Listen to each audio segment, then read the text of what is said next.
ಅತ್ಯಂತ ಸಹಕಾರವನ್ನು ನೀಡುತ್ತಿರುವಂತಹ ನಮ್ಮ ಗ್ರಾಮ ಪಂಚಾಯತಿ ಅಭಿವೃದ್ಧಿ ಅಧಿಕಾರಿಗಳಾದಂತಹ ಸನ್ಮಾನ್ಯ ಶ್ರೀಮತಿ ಶಶಿಕಲಾ ಕೊಡತಿಮಣ್ಣವರವರೇ ಹಾಗೂ ಈ ಕಾರ್ಯಕ್ರಮದಲ್ಲಿ ಗ್ರಾಮ ಪಂಚಾಯತಿ ಇನ್ನೋರ್ವ ಸದಸ್ಯರು ಆತ್ಮೀಯರಾದಂತಹ ಪ್ರಭು ದೊಡ್ಡಮಲ್ಲಿರುವರೇ, ಇದೀಗ ತಾನೇ ಈ ಒಂದು ಕಾರ್ಯಕ್ರಮದ ಬಗ್ಗೆ ಪ್ರಾಸ್ತಾವಿಕವಾಗಿ ಅದು ಕೂಡ ಈ ಒಂದು ಕೆರೆ ಹೂಳೆತ್ತುವ ಕೆಲಸದ ಜೊತೆಗೆ ಗ್ರಾಮಾಭಿವೃದ್ಧಿಯ ಕೆಲಸಕ್ಕೆ ಅತ್ಯಂತ ಚುರುಕುತನದಿಂದ ಕೆಲಸವನ್ನು ನಿರ್ವಹಿಸುತ್ತಾ ಬಂದಿರುವಂತಹ ಪ್ರಾಸ್ತಾವಿಕವಾಗಿ ಮಾತನಾಡಿರುವಂತಹ ಯೋಜನಾಧಿಕಾರಿಗಳಾದಂತಹ ಬಸವರಾಜ ಅಂಗಡಿ ಸರ್ ಅವರೇ, ಈ ಒಂದು ಕಾರ್ಯಕ್ರಮದಲ್ಲಿ ಉಪಸ್ಥಿತರುವಂತಹ ಒಕ್ಕೂಟದ ಅಧ್ಯಕ್ಷರಾದಂತಹ ಮಹಾದೇವಿ ರೆಡ್ಡಿ ಅವರೇ, ಇನ್ನೂರು ಯಾವ ಯೋಜನೆಗಳನ್ನು ಹಾಕಿಕೊಳ್ಳಬೇಕಂತ ಅಂತ ಒಂದು ಯೋಜನೆಯನ್ನು ಡಾಕ್ಟರ್ ವೀರೇಂದ್ರ ಹೆಗ್ಡೆ ಅವರು ಈ ಒಂದು ನಮ್ಮ ಕೆರೆ ನಮ್ಮ ಕೆರೆ ನಮ್ಮ ಊರು ಎಂಬುವ ಈ ಒಂದೊಂದು ಕಾರ್ಯಕ್ರಮವನ್ನು ಯೋಜನೆಯನ್ನು ಹಮ್ಮಿಕೊಂಡಿದ್ರು.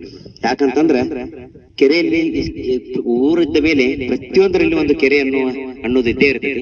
ಆ ಒಂದು ಕೆರೆಗೆ ಅದು ಸದುಪಯೋಗ ಆಗ್ಬೇಕಪ್ಪ ಅಂತಂದ್ರ ಅದಕ್ಕಾದ ಗಾಳ ಅಂತ ಇರ್ತೈತೆ, ಅದನ್ನೆಲ್ಲ ತಗ್ಸಿದ್ರಪ್ಪ ಅಂತಂದ್ರ ನೀರು ಸಂಗ್ರಹಣೆ ಆಕತಿ.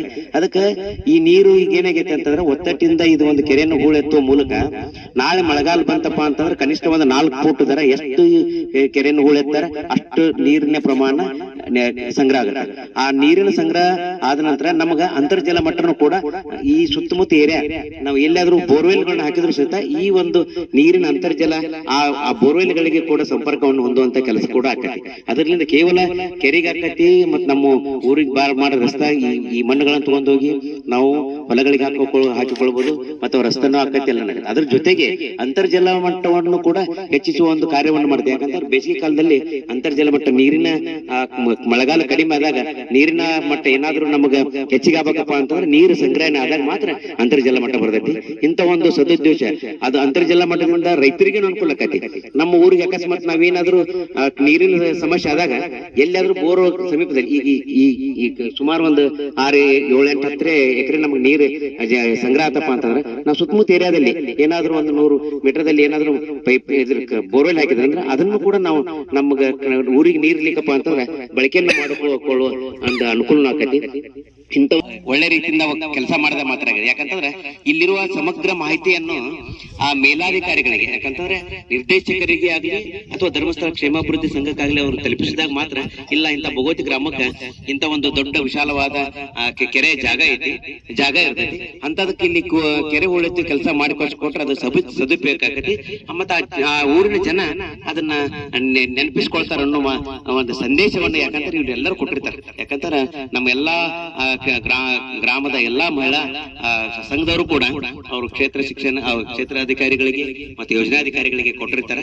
ಆ ರೀತಿ ಅದರಿಂದ ಅವಾಗ ಏನಾಗಿತ್ತು ಅಂದ್ರೆ ಇಲ್ಲೆಲ್ಲಾರು ಕೂಡ್ಕೇಸಿ ಆ ಮನವಿ ಪತ್ರ ತಗೊಂಡ್ ಕೇಸಿ ಸರ್ ಬಸವರಾಜ ಅಂಗಡಿ ಸರ್ ತಹಸೀಲ್ದಾರ್ ಆಫೀಸ್ನಾಗ ತಾವ ಖುದ್ದಾಗಿ ಕೊಟ್ಟರು. ನಾವು ಭಗವತಿ ಅವ್ರು ಯಾರು ಬಂದಾರಂತ ಬಂದಿವಿ ಸರ್, ನಾವೆಲ್ಲರೂ ಕೊಟ್ಟೇನೆ, ಎಲ್ಲರೂ ಸಹಿ ಮಾಡ್ಯಾರ, ನೀವು ತುರ್ತಾಗಿ ಕೊಡ್ಬೇಕಂತ ಕೇಸಿ ಖುದ್ದಾಗಿ ತಹಸೀಲ್ದಾರಿಗಳಿಗೆ ಕೂಡ ಮನವಿ ಮಾಡ್ಕೊಂಡ್ರು. ಅವರು ಹೇಳಿದ್ರು 1 ವಾರದೊಳಗ ನೀವು ಕೆಲಸ ಪ್ರಾರಂಭ ಮಾಡ್ಕೊಂಡ್ರೆ ಅದಕ್ಕೆ ನಮ್ದೆಲ್ಲ ಸಹಕಾರ ಐತೆ ಅಂತ ಮಾತನ್ನ ತಂದಿದ್ರೆ ಅದಕ್ಕ ಒಂದು ನೋಡಿ ಅವ್ರು ಬೇರೆ ಗ್ರಾಮದಿಂದ ಬಂದಾರಪ್ಪ ಅಂತಂದ್ರು ಕೂಡ ಒಂದು ನಮ್ಮ ಊರ ಕೆಲಸ ಮಾಡ್ತೀವಪ್ಪ ಅಂತ ಆ ಊರಿನ ಜವಾಬ್ದಾರಿ ಅವ್ರಿಗೆ ಹೆಚ್ಚಿಗೆ ಇರ್ತದೆ. ಅದಕ್ಕೆ ಅಂತವ್ರ ಒಂದು ಸದುಪಯೋಗ ನಾವು ನೀವೆಲ್ಲರೂ ಪಡ್ಕೊಂಡಾಗ ಅನುಕೂಲ ಆಕತಿ. ಯಾಕಂದ್ರೆ ಯಾಕ ಊರಿನ ಎಲ್ಲ ಹಿರಿಯರು ಒಳಗೊಂಡು ನಾವೆಲ್ಲ ಗ್ರಾಮ ಪಂಚಾಯತಿಯವ್ರನ್ನ ಒಳಗೊಂಡು ನಾವೆಲ್ಲರೂ ಕೂಡ ಅವರಿಗೆ ಸಹಕಾರವನ್ನ ನೀಡಿದಾಗ, ಯಾಕಂತಂದ್ರೆ ಈಗ ಹೂಳೆತ್ತಾಕಿ ಎಲ್ಲ ಇದನ್ನ ಮಣ್ಣಿಗೆ ತಗೋತಿರ್ತಾರೆ.